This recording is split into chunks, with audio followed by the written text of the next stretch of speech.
नमस्कार दोस्तों, मैं KLS कन्हैया, आप सभी लोगों का बहुत बहुत स्वागत है। तो देखिएगा, आज हम लोग बात करेंगे इसमें द्वंद्व समास को लेकर। तो आपके चार समास हो गए, पांचवा समास ये है और ये आपका जो है द्वंद्व समास है, पांचवा समास। और द्वंद्व समास में हम लोग बहुत ही अच्छे तरीके से कवर करेंगे, कोई भी एक भी पॉइंट बाहर नहीं छूटेगा। ठीक है। पहली बात यहाँ पर कहेगी द्वंद्व। द्वंद्व का मतलब क्या होता है? द्वंद्वता। और द्वंद्वता का शाब्दिक अर्थ क्या होता है कि कोई दो चीज़ें, मान लीजिए एक ये चीज़ है, एक ये चीज़, इनके बीच में जो अव्यक्ति फंसा हुआ होता कि ये लें कि ये लें कि ये लें कि ये लें, उसे हम द्वंद्वता कहते हैं। क्लियर? ठीक।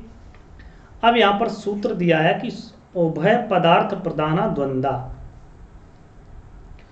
ये सीधा कहता उभय माने दोनों, उभय माने दोनों पद, जहां प्रधान हो, जो मुखिया हो, उनमें द्वंद्व समास होता है। दोनों पद से मतलब है, चाहे वो पूर्व हो चाहे उत्तर हो। अभी तक हम लोग पढ़ते आए, किसी में पूर्व, किसी में उत्तर, किसी में कुछ, ठीक है।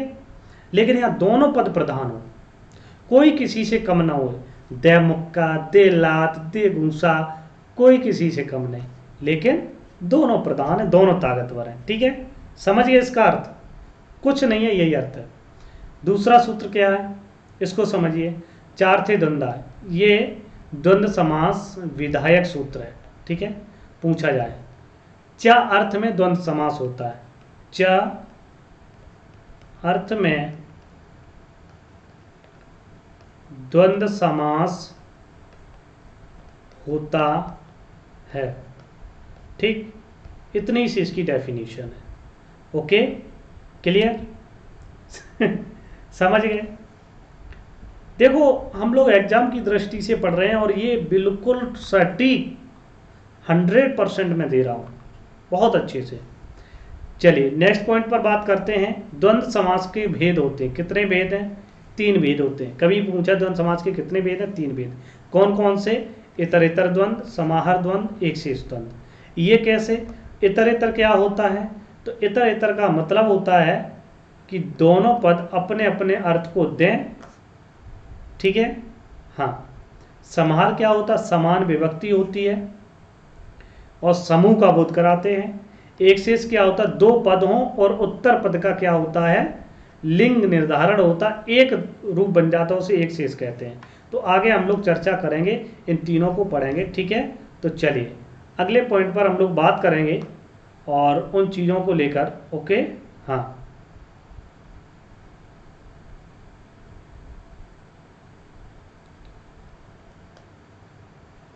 ठीक है, चलिए मुझे, हाँ, पहला देखो। आ गया, देखो। अब इसको थोड़ा समझना, इसकी डेफिनेशन समझना। इतर इतर द्वंद्व समास होता क्या? उदाहरण चुटकियों में आ जाएंगे, उदाहरण चुटकियों में। इतर इतर द्वंद्व समास क्या होता है? इस समास में प्रयुक्त होने वाले शब्द के अर्थ, अर्थ ये मेन इंपोर्टेंट क्या करते हैं?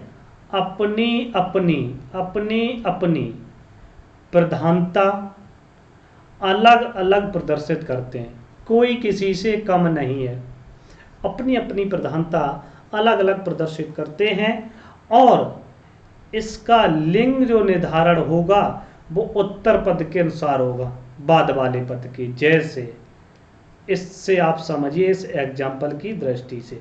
ठीक, जैसे मैंने एक उदाहरण लिया, सीता च रामः च। पहला पॉइंट मैंने कहा कि अर्थ अपनी अपनी प्रधानता देते हों, तो जो सीता है, क्या सीता का अर्थ राम दे सकते हैं? या जो राम है, राम का सीता अर्थ दे सकती है? नहीं दे सकते। सीता स्त्रीलिंग है, राम पुल्लिंग है। क्या सीता को पुल्लिंग कैसे बना दोगे? राम शब्द को स्त्रीलिंग कैसे बना दोगे? नहीं बना सकते हैं। दोनों अपने अपने जगह, दोनों मजबूत हैं अपने अर्थ को देने में। ठीक, अब यहां पर बात आती, दोनों प्रधान हैं, अलग अलग प्रदर्शित करते हैं, दोनों अलग अलग प्रधानता अलग अलग प्रदर्शित कर रहे हैं। तीसरा पॉइंट मैंने बताया, इसका लिंग निर्धारण जो होता है वो उत्तर पद। तो यहां पर पूर्व पद क्या है? सीता, उत्तर पद क्या है? राम। तो जब दोनों होंगे तो राम के अनुसार लिंग निर्धारण होगा। जब आपने पढ़ा एक वचन हो तो प्रथमा व्यक्ति और द्विवचन हो तो द्विवचन हो तो द्वितीय व्यक्ति द्विवचन, ठीक है, प्रयोग होगा। समझ रहे हो ना? इसी प्रकार से अब ये जो कहा गया कि लिंग का निर्धारण कैसे करोगे, उत्तर पद। उत्तर पद कौन है? राम। राम का द्विवचन क्या बनेगा? राम का द्विवचन क्या बनेगा? रामौ, ठीक है। तो इसका क्या हो जाएगा? सीता रामौ, ठीक, समझ गए? क्या बनेगा? सीता रामौ, ओके। तो पूछ लिया जाए सीता रामौ में कौन सा द्वंद्व समास है? इतर इतर द्वंद्व। कैसे है? दोनों अपनी अपनी प्रधानता अलग करते हैं और उत्तर पद के हिसाब से लिंग निर्धारण होता है, इसलिए सीता रामू बना। और रामू सीता क्यों, सीतो क्यों नहीं बना, सीताया क्यों नहीं बना? क्वेश्चन कोई उठा दे, बालक उठा दे, आप लोग हो सकता है कोई पढ़ाए संस्कृत तो पढ़ा भी सकता, कोई बड़ी बात नहीं, ठीक है। तो ये आपका यहाँ पर सजेशन है, ओके, क्लियर है? नोट कर लो फटाफट, आगे बढ़े। चलिए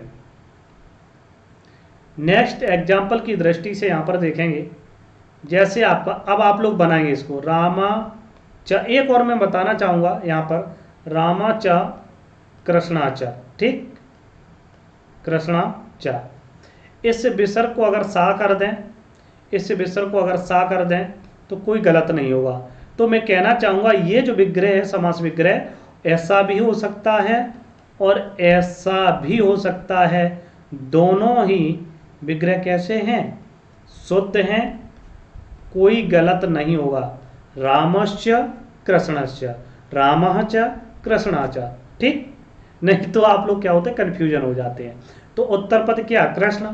तो कृष्ण को मिला दीजिएगा च और सा हटा के, तो क्या बन जाएगा? राम कृष्ण, ठीक। बाद वाले पद से लिंग निर्धारण होगा तो रामकृष्ण हो जाएगा। क्लियर है? इसी प्रकार से अब मैं आपको विग्रह करूंगा और आप इसको करेंगे। तो चलिए मैं लिखता चल रहा हूं, देवश्च असुरश्च, ठीक। करिए इसका समास विग्रह आप लोग जो है मैं कर रहा हूं, बट आपको क्या करना है, आपको केवल एक ही चीज करनी, शब्द बनाना है, ठीक है। चलिए आगे बात करते हैं। धर्मस्य अर्थस्य, ठीक है, बनाओ। आगे बात करते हैं यहां पर कृष्णस्य। अब तो कर लोगे, इसी प्रकार से और भी आ जाएं। अर्जुनस्य, एक दो उदाहरण दे देते आगे बढ़ते हैं, ठीक है। इसी प्रकार से वाणिज्य विनायकस्य, ठीक है, वाणी विनायको, ओके। तो यहां देवासुरव हो जाएगा। क्या हो जाएगा? देवासुरव। यहां हो जाए धर्मार्थव,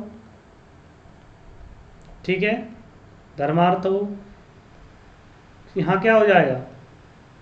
कृष्णार्जुनव, वृद्धि वो दीर्घ संधि हो जाएगी, ठीक है, कृष्णार्जुनव। यहां क्या हो जाएगा? वाणी विनायकव, ठीक। क्लियर है सभी को? चलिए ये आपका था इतर इतर द्वंद्व समास, ओके। अब इनके अन्य उदाहरण भी हम लोग देखेंगे, तो हम सीधे सीधे लिखेंगे, उसको देख लीजिएगा। आगे बढ़ें। चलो अन्य उदाहरण की तरफ बढ़ते हैं। जैसे आपका, अब आपको जो करना उसकी मैं ट्रिक बता दूंगा। पार्वती परमेश्वरव, ठीक। तो पार्वती च परमेश्वर च, ठीक है, पार्वती परमेश्वरव। क्लियर हो जाएगा। सूर्य चंद्रव, ओके। शिव केशवव, ओके, शिव केशवव। राम लक्ष्मण। जो ना आए वो मुझे कमेंट बॉक्स में बता देना, ओके। भीमा अर्जुनौ, भीमा अर्जुनौ। क्लियर है? किसी को कोई दिक्कत तो नहीं हो रही है? सज्जन दुर्जनौ कर लोगे, है ना? हाँ, ईश कृष्णौ, ठीक। पिता पुत्रो, पिताश्च पुत्रश्च पिता पुत्रो। ओके, कोई भी डाउट नहीं होना चाहिए आप लोगों को। ऐसी चीज़ें आप लोग देख पा रहे होंगे और यहीं से आपका कहीं ना कहीं देखने को मिल जाएगा। हरिहरौ, ओके। नर नार्यौ, वो चीज़ आपको दे रहा हूँ, क्या बोलते हैं? मलाई मलाई, मक्खन मक्खन आपको दे रहा हूँ, अच्छे से पढ़ लो, यही काम आएगा, ठीक है? हाँ, अब देखिएगा यहाँ पर जायापति, जायापति या जमपति, ठीक है? पति पत्नी की ये एग्जाम्पल हैं, जमपति या दंपति। इन सभी के जो हैं क्या होंगे? द्वंद्व समास होगा। और इन सभी का जो विग्रह होगा वो क्या होगा? जाया च पतिश्च, ठीक। इन सभी का विग्रह एक ही होगा। ओके, तो इस चीज को आप लोग नोट करिएगा। समझ गए? समझ में आ रहा ना? ठीक है, चलिए आगे बढ़ते हैं, इसको हटा दें, ठीक। स्क्रीनशॉट ले लीजिएगा, आप पॉज करके लिख लीजिएगा, लिखना चाह रहे हैं तो पॉज करके लिख लीजिएगा। ओके, आगे बढ़ते हैं, अगले पॉइंट पर बढ़ते हैं। क्या है? समाहार द्वंद्व।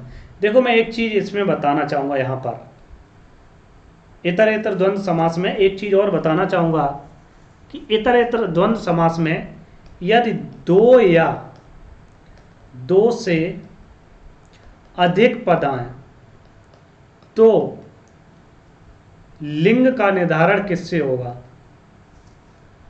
तो लिंग का जो निर्धारण होगा वो किस शब्द से होगा? बाद वाले या लास्ट वाले शब्द से, ठीक है? ये नोट कर लो। जैसे मैं यहां पर एग्जांपल दे दूं, नहीं तो आप चक्कर में पड़ जाओगे। जैसे मैंने एक लिया हरेश्च, ठीक, हरश्च,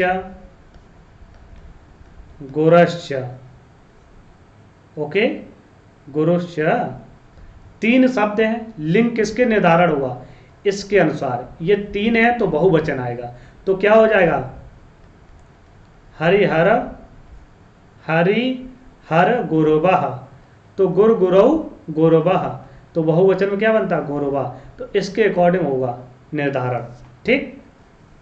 इसी प्रकार से अगर एक और एग्जांपल मैं दूं तो उसको ध्यान रखना है इन चीजों, ये जो एग्जांपल बहुत ही इंपॉर्टेंट है। ओके, हाँ, जैसे आपका रामस्य, मैं यहां पर बता दे रहा हूं, भरतस्य, रामस्य, भरतस्य, लक्ष्मणस्य, ओके, लक्ष्मणस्य, और ले लूं आपका एक भाई को क्यों छोड़ूं, शत्रुघ्नस्य, ठीक है। ये आपके जो चार हैं, अब चार तो होते नहीं, तीन के बाद बहुवचन ही होता है, तो क्या होगा? तो यहां पर इन सभी को मूल शब्द ले लो, राम भरत लक्ष्मण, तो क्या लोगे? राम भरत लक्ष्मण और शत्रुघ्न, शत्रुघ्न, ये बन गया।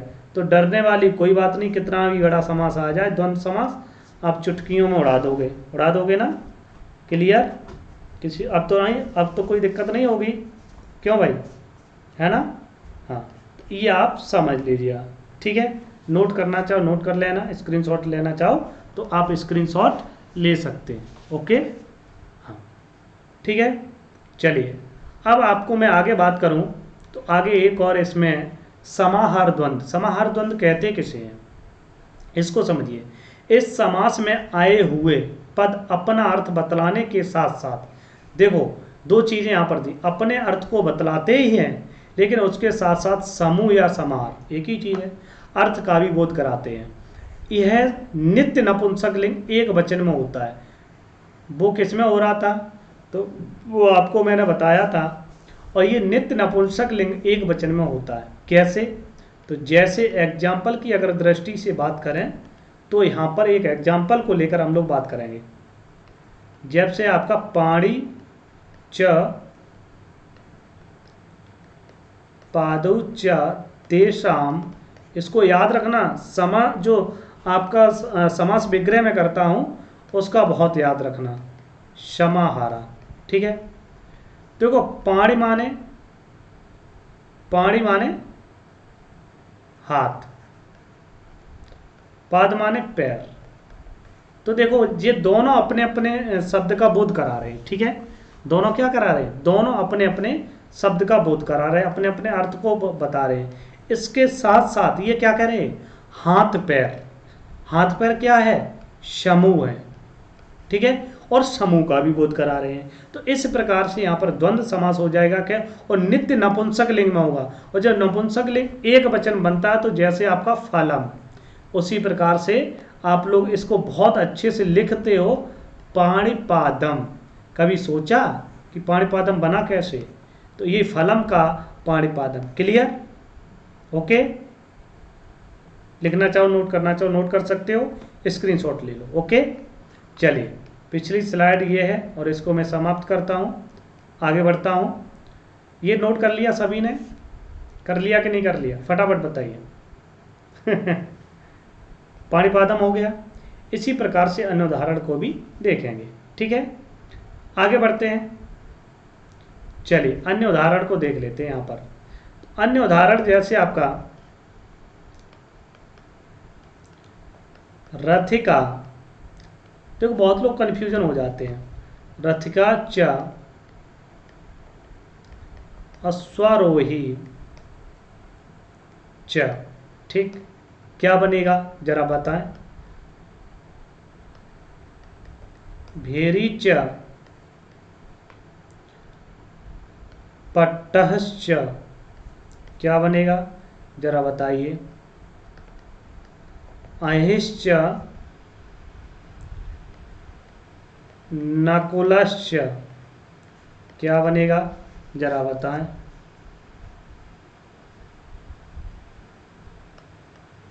रथाश्च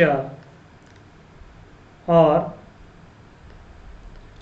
अश्वाश्च तेषां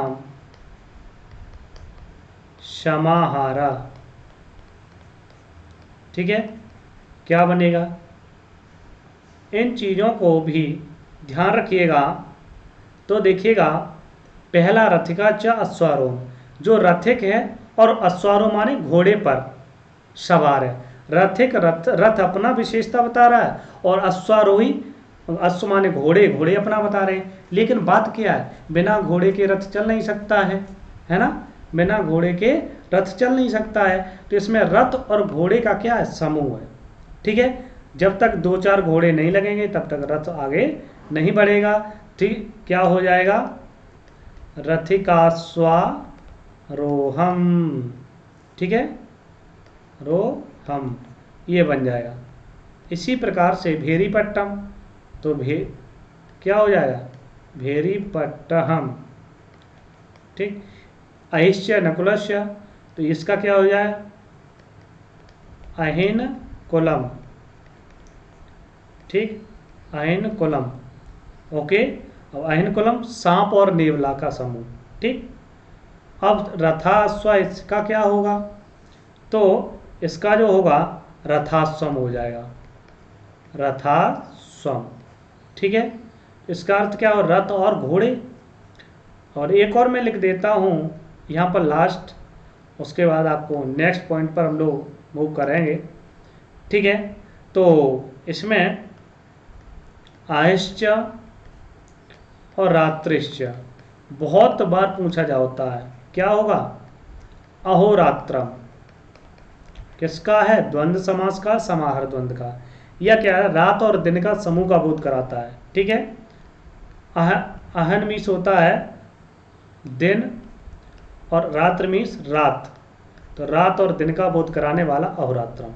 तो ये आपके समाहार द्वंद्व के उदाहरण थे।